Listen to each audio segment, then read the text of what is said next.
Halo semua, kembali lagi dengan saya Calvin. Jadi setelah lama saya nggak bikin video, akhirnya saya bikin video lagi. Jadi sorry ya guys, lama aku nggak bikin video karena aku sempat sakit juga. Jadi waktu itu aku sempat demam. Jadi dan ya puji Tuhan akhirnya aku sudah baik ya. Semoga pas nanti sudah bisa sembuh gitu, sembuh total maksudnya.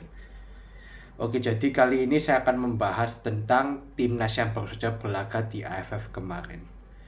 Jadi sebenarnya ya dari awal apa itu aku ya nggak berekspektasi banyak sih ke timnas, apalagi yang pemain yang dipanggil kebanyakan U23 plus Asnawi yang seumuran sama aku. Ya apa ya, alasannya Coach Sintayong sama Pak Erik ya, waktu itu Coach Sintayong sama Pak Erik berjanji bahwa hanya akan menurunkan itu memanggil pemain U23 plus Asnawi yang sebagai kaptennya gitu. Ya untuk persiapan Piala Asia U23 sama SEA Games katanya, U23 katanya gitu. Ya oke sih, masuk akal, apalagi AFF ini kan bukan kalender resmi FIFA, jadi ya pemain-pemain diaspora kayak Jay Itzes, Tom Haye apa paling nggak diizin klubnya juga. Tapi tetap walaupun ini nggak masuk kalender FIFA, tapi menang di laga ini bisa pengaruh juga ke poin. Jadi bisa kalau kalah bisa turun, kalau menang bisa naik. Yang aku kaget pas awalnya itu adalah ketika Coach Sintayong memilih Muhammad Ferrari sebagai kapten. Aku mikir, loh kok Ferrari? Padahal kan di sana masih yang lebih senior kayak Asnawi, ya, Pratama Arhan, ya sama ya Marcelo lebih banyak caps, tapi yang dipilih Muhammad Ferrari yang masih tetap ini jarang dipanggil timnas lah. Walaupun memang Ferrari itu sebelumnya kapten U20 timnas. Ya tapi ya yang atau keputusan Sintayong, mungkin Coach Sintayong mencoba kapten yang lebih muda, maksudnya memberi kepercayaan jadi kapten.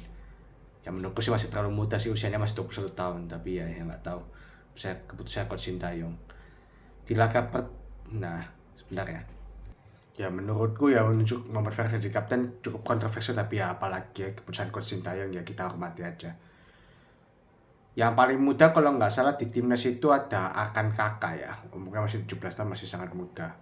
Ini juga waktu itu bintangnya U17 pas Piala Dunia kemarin. Piala Dunia U17. Yang paling menonjol lah istilahnya. Oke, kita ke laga pertama yaitu melawan Myanmar. Di laga pertama lawan Myanmar, ya Myanmar bermain formasi 4-2-3-1. Coach Sintayong menurunkan formasi 3-4-3. Cahyo Supriyanto sebagai kiper, kemudian 3 back ada Muhammad Ferrari, Kadek Arel, dan Doni Tripamungkas yang baru saja dipasang. Ini debutnya Doni Tripamungkas ya. Sebelumnya kan dia main jadi kaptennya U19. 4 gelandang ada Nick Alfrianto ya. Alfrianto Nico. Kemudian gelandangnya lagi ada Arkan Fikri, Sanadin Faris, sama Pratama Arhan. Di depan ada Marcelino Ferdinand, Akan Kakak, sama Hoki Caraka.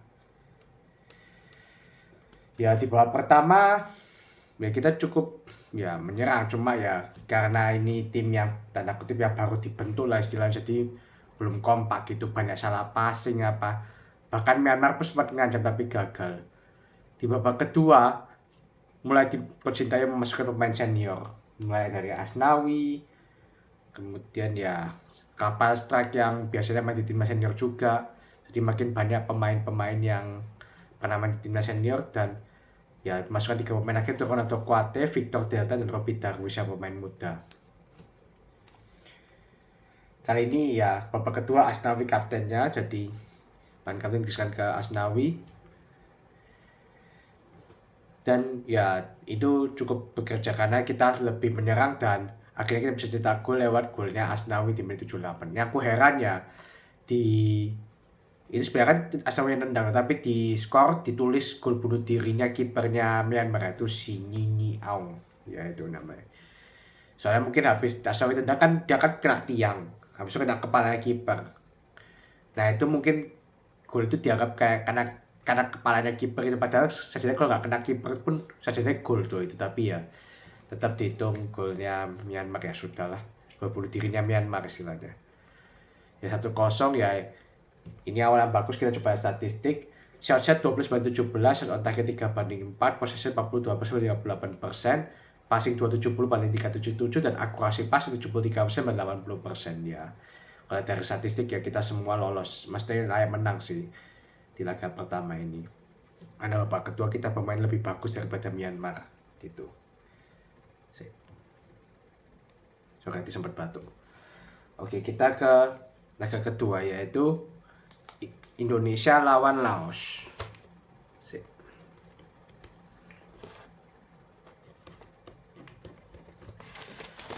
Nah, Indonesia di laga Laos menggunakan formasi 5-4-1 ya, bertahan kaptennya satu penyerang di depan si Bongkong ini masih muda ya, umur 24 tahun jadi kapten.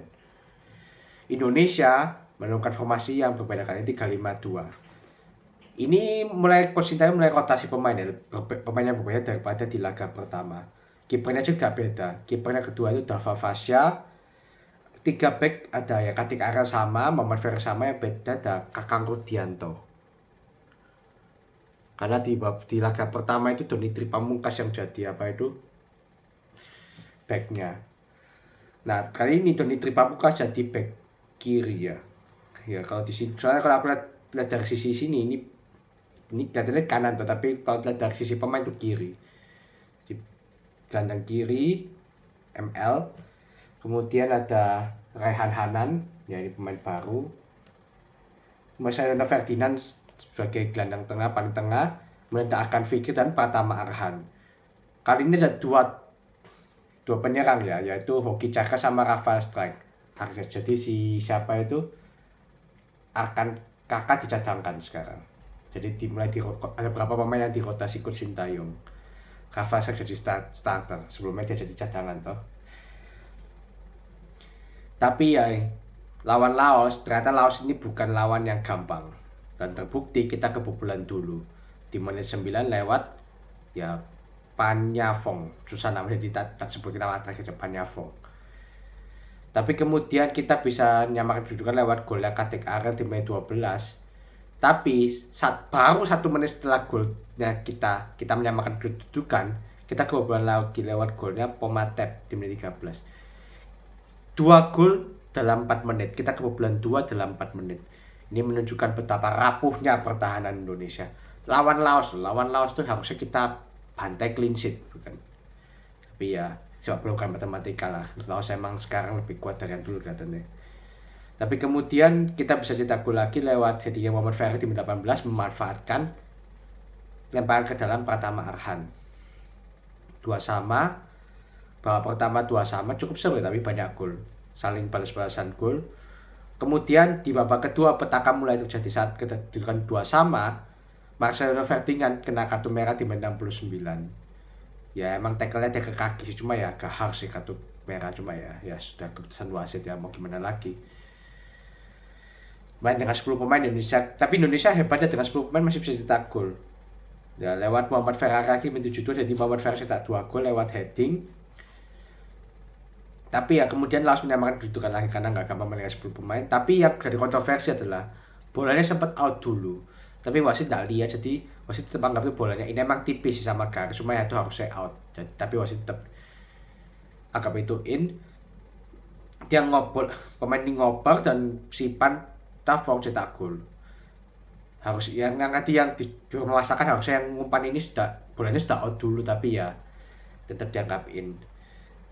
Ya AFF lah, apa yang mau diharapkan. Jadi emang ya fundamental kan gitu ya, apa ya, 3-3 ya. Ini bukan skor yang bagus Indonesia, harusnya lawan Laos kita bisa menang karena kita unggul jauh dalam kualitas pemain. Cuma ya ini banyak pemain muda ya, apa yang mau diharapkan. Dan di sini mulai kelihatan ya, Asnawi mulai maksudnya ya kayak merelakan ban kaptennya kayak yang lebih muda, karena pas Asnawi masuk pun di babak kedua ban kapten tetap di Ferrari. Nah ini indikasi Coach Sintayong lebih mempercayakan Muhammad Ferry jadi kapten di sini. Aku juga bingung kenapa kok Ferry jadi kapten. Terlalu cepat sih sebenarnya. Ya sudahlah. Shots 24/12. Shot on target 9/3. Kita juga kurang efektif ya. Kita 9 shot on target cuma 3 gol. Berarti kiper Laos melakukan 6 save. Sedangkan Laos 3 shot on target 3 gol, emang gila efektif banget.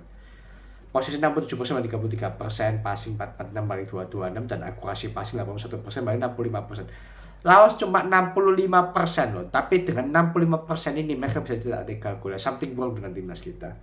Ini sudah mulai indikasi ada problem timnas kita. Kalau dari laga pertama kan lawan Myanmar is all going to be well to Indonesia, tapi sejak lawan Laos ini baru kelihatan bahwa timnas Indonesia masih banyak kekurangan dengan pemain-pemain muda ini. Ya, karena lawannya timnas senior lah, negara lain. Oke, kita ke laga ketiga, yaitu laga melawan Vietnam. Nah, ini baru mulai diuji. Karena 2 laga kan lawan tim yang notabene di bawahnya kita. Kali ini tim yang setara. Ya, kita ngomong setara karena pemain kita yang ada yang diaspora, lokal semua. Ya, dan lawan Vietnam kita kalau dulu pemain lokal semua ya, kita hampir gak menang lawan Vietnam. Kita menangnya pas di diaspora. Jadi ini benar-benar diuji apakah timnas muda ini bisa menang lawan Vietnam. Yang Vietnam terkenal dengan pertandingan rapi, dan by the way pelatihnya ganti ya. Sekarang pelatihnya Vietnam si Kim Sang-sik. Itu mantan backnya Korea Selatan. Jadi ya satu negara sama Coach Sintayong. Ini pertarungan antara pelatih Korea Selatan. Dulu kan pelatihnya si Park Hang-seo itu. Vietnam permainan formasi 3-5-2. Kita lihat line up Indonesia. Indonesia permainan formasi 3-5-2. Jaya Supriyadi jadi kiper lagi menggantikan Dava Fasya. Kemudian 3 back Kadek Ara, Ferrari sama, dan Doni Tripamungkas balik jadi back lagi, back kiri. Berarti siapa itu tadi dicadangkan, si Kakang Rudianto cadangan. 5 back di belakang, 5 gelandang ada Tata siapa ini? Mikael Tata, oke. Mikael Tata, Rivaldo Pakpahan, Akan Fikri, ada beberapa pemain baru ya, Akmal Syarif, dan Asnawi Mangku Alam di kanan. Kemudian 2 penyerang ada Hoki Cakra sama siapa ini? Raihan Hanan. Oh, sekarang dia jadi striker ya, dipasang jadi striker. Sebelumnya kan dia gelandang, belum masalah. Oh ya, gelandang. Berarti false 9 ya ini. Dan Rafael Stark cadangan. Aku bingung kenapa Rafael Stark cadangan lagi. Betul, Rafael Stark penting kalau di lini depan. Dia bekerja keras soalnya. Ya, dan di laga ini kelihatan bahwa kaptennya dan Muhammad Ferrari bukan Asnawi. Karena dua-duanya sama-sama starter, Muhammad Ferrari dan Asnawi Mangku Alam. Tapi yang jadi kapten adalah Muhammad Ferrari. Jadi kelihatannya Asnawi Mangku Alam mulai merelakan kapten ke yang lebih muda sekarang. Supaya dikasih pengalaman gitu. Bahwa pertama ya, dan kelihatan kita hampir gak pegang bola. Dan kita pegang bola pun kita banyak salah passing. Vietnam yang mendominasi kita, jujur. Kita dapat dikit peluang, dan ya babak pertama 0-0, masih 0-0. Babak kedua kita baru mulai dihukum. Ya, kita tinggal 1-0 lewat golnya Nguyen Quang Hai di menit 77. Saya bolanya pertama sempat kena tiang sih, pemain Vietnam yang pertama kena tiang, habis itu bolanya rebound, dia nendang, ya kena pemain Vietnam si Nguyen Quang Hai ini, dia tendang. Sebenarnya bolanya masih ngarah ke si kipernya Indonesia itu Jaya Supriyadi, tapi itu lewat kolongnya, lewat ya lengan sininya, gini. Jadi gini bolanya, just goal.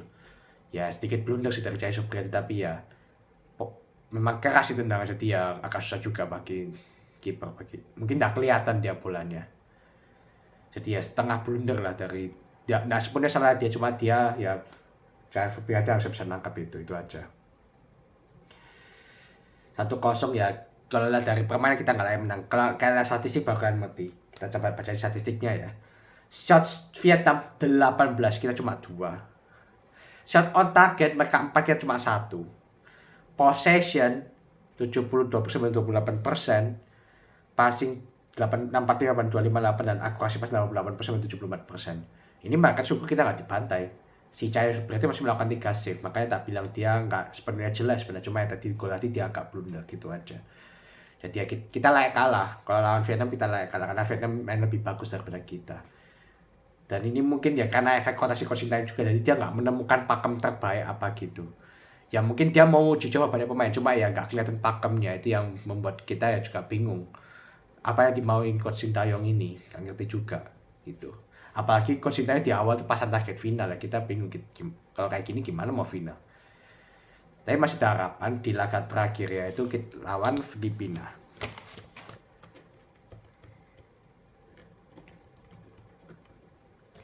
Bentar. Oke, jadi tiga pertandingan terakhir Indonesia lawan Vietnam. Indonesia minimal harus seri. Oke. Karena satunya di laga satunya Vietnam lawan Myanmar. Myanmar harus seri juga kalau mau lolos. Ya kalau lawan Vietnam ya kemudian Vietnam menang, dan Vietnam menang 5-0 terbukti. Jadi kita tinggal butuh hasil seri untuk lawan Filipina. Seems like an easy task, kan? Kelihatannya mudah ini. Karena tidak. Kita coba lihat dulu ya sebentar. Oke, kita ke line up-nya. Indonesia bermain dengan formasi 3-5-2. Kali ini Coach Sintayong tidak merotasi lagi. Tidak banyak rotasi, jadi mulai menurunkan starting line up terbaiknya karena dia dalam tekanan untuk lolos babak grup. Bahkan Coach Sintayong mengakui itu. Di kiper ada Cahaya Supriyadi. 3 back ada Muhammad Ferrari, Kadek Arya sama Doni Tripamungkas. Doni Tripamungkas saya kelihatannya diplot sebagai back ya. Padahal biasanya kalau di U19 dia main sebagai gelandang kan. Tapi kali ini dia diplot sebagai back, unik juga. 5 gelandang ada Asnawi Mangkolam di gelandang kanan, Arkan Fikri, Ahmad Syarif, Raihan Hanan, dan di kiri ada Pratama Arhan. Dan depan ada Marcelo Ferdinand sama Rafael Strike. Marcelo Ferdinand berarti jadi false line juga ya. Dua-duanya false sebenarnya, Marcelo Ferdinand sama Rafael Strike. Jadi ini total ada 1, 2, 3, 4 pemain senior. Tambah kaptennya Vera belum senior sih. Masih muda juga. Soalnya capsnya belum banyak. Filipina bermain formasi 4-3-3. Oh iya, tadi ini sama kayak kasusnya Vietnam ya. Kan Vietnam sama Filipina ini sebelumnya dikalahkan di ronde kedua kualifikasi Piala Dunia sama Indonesia. Nah, mereka mengusung misi balas dendam ke Indonesia. Mumpung Indonesia menurunkan skuad U23 ya U22 lah. Makanya Vietnam sama Filipina menurunkan skuad terbaik. Vietnam sudah berhasil membalas dendam ke Indonesia, menang 1-0, tinggal Filipina. Nah, ya aku harap di Indonesia nggak gitu sih, nggak kalah. Tapi ya kita lihat di pertandingan babak pertama ya, kita juga diserang sih. Jadi ya sebenarnya kita cukup imbang sama Filipina. Kita nggak create banyak peluang juga dan celakanya itu dimulai di menit 42. Kenapa? Karena Muhammad Ferrari kena kartu merah. Oh ya, sebelum kena kartu merah nih, Marcelo sebenarnya satu peluang bagus. Sayangnya kena tiang. Kalau nggak harus 1-0 itu. Tapi Muhammad Ferrari kena kartu merah ini bakal pengaruh besar di permainan. Aku bingung, Muhammad Ferrari kan kapten tapi dia kayak nggak bisa ngontrol emosinya. Dia kayak ya kan sebenarnya dipeluk sama pemain Filipina, karena emang rese itu pemain Filipina, tapi ya dia nggak bisa kontrol, dia sikut. Ya kalau kayak gitu ya kena pasti merah lah. Walaupun sebenarnya dia korban sih, cuma ya akhirnya dia merugikan tim. Dan bermain dengan 10 pemain ya kita keteteran. Nah, keteteran. Ya aku heran kan Muhammad Ferrari kan dikeluarin kan ban kapten diserahin ke yang lain. Ban kapten diserahin ke Doni Tri malah. Jadi Asnawi malah kayak kapten ketiga gitu. Ya mungkin karena babak pertama belum usai jadi kasih ke Doni Tri dulu, tapi kayaknya di babak kedua Asnawi tetap jadi kapten. Jadi ya Asnawi sebenarnya kapten kedua sih, bukan kapten ketiga. Tapi mungkin ya Asnawi ya haruslah Doni Tri lu jadi kapten sementara 2 menit 3 menit lah. Setelah itu gue jadi kapten. Mungkin Asnawi pikirnya gitu. Di babak kedua ya kita sebenarnya kita sempat beberapa peluang juga, tapi kita masih bisa nyerang dengan 10 pemain, tapi ya sangat banyak gagal. Kipernya Filipina bermain cukup bagus juga. Dan akhirnya kita dapat penalti di menit 63. 63. Apa itu? Doni Tri handball. Sebenarnya itu kurang jelas ya, karena Doni Tri-nya kan gini sama pemain satunya. Katanya kena parot tapi Doni Tri-nya nggak protes. Jadi kelihatannya itu handball karena sudah dicek sama wasit di VAR. Jadi pemain Filipina kan ngumpan crossing gini, jadi kena ininya dia gitu. Jadi ya penalti, mungkin layak penalti ya, karena tangannya dia aktif, jadi ya nggak bisa banyak protes juga sih, emang layak penalti. Dan si Jordan Martin Christensen berhasil cetak gol 1-0. Ya si kampretnya Filipina ini setelah unggul mulai buang-buang waktu. Sial emang ya, jadi ya mereka main pintar juga sih, karena mereka mungkin nyadar kualitas mereka, pemain mereka jauh di bawah Indonesia, padahal mereka banyak pemain naturalisasi juga.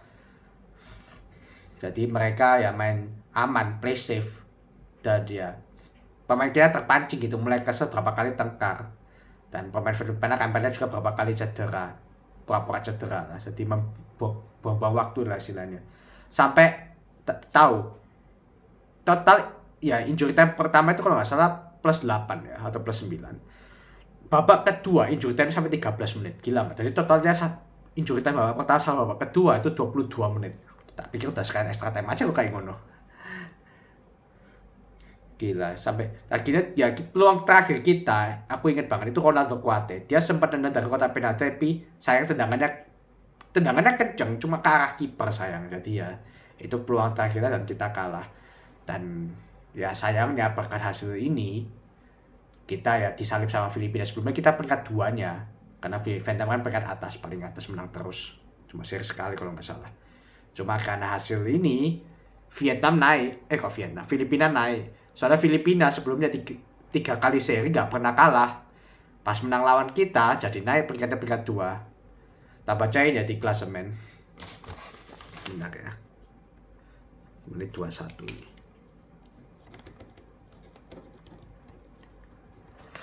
Oke. Tak baca di grup A dulu ya. Grup A yang bukan grup Indonesia ya. Yang pertama Thailand 12 poin, 2 Singapura 7 poin, 3 Malaysia 5 poin, 4 Kamboja 4 poin, dan Timor Leste peringkat terakhir 0 poin. Ya sebenarnya gak ada kejutan juga sih, karena Malaysia lagi hancur juga. Tapi yang mengejutkan grup B. Grup B Vietnam peringkat pertama 10 poin. Peringkat 2 Filipina 6 poin. Kita bawahnya loh. Peringkat 3 Indonesia 4 poin. Kita bahkan sama kayak Myanmar yang kita kalahkan. Peringkat 4 poin, kita cuma unggul sisi gol aja. Dan peringkat 5 Laos. Ya ini sebenarnya memalukan sih.